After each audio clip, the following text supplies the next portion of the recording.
მოგესალმებით.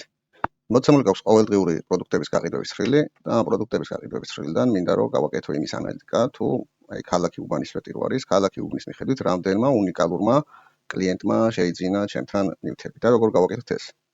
დავდგები ნებისმიერ უჯრაზე, შევალ insert menu-ში, გამოვიძახებ pivot tables. შემდეგ აუცილებელია რომ მოვწიჭოთ ქვემოთ, მოვნიშნოთ ქვემოთ აღილაკი, ეს ღილაკი, OK-ს დავაწვევით.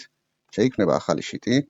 და აქ გვაქვს pivot tables, სადაც უნდა შევქმნათ ახალი მაგიდა და აქ სამუშაო მაგიდა. ჩვენ გვჭირდება ქალაქი უბნის მიხედვით რამდენი უნიკალური მომხმარებელი მოვიდა. ამისთვის საჭიროა ქალაქი უბნის სვეტი ჩავაგდოთ row-ში, row გრაფაში, ხოლო კლიენტის სახელი და გვარი ჩავაგდოთ value გრაფაში. შემდეგ აუცილებელია რომ ამ ღილაკს დავაწვეთ. შევიდეთ value file setting-ში. და აქ ქვემოთ, სულ ქვემოთ არის distinct count ღილაკი. ამას მოვნიშნავთ და OK-ს დავაწვევით და დაგვისვლის სულ რამდენმა უნიკალურმა კლიენტმა შეიძინა ჩვენთან პროდუქტი.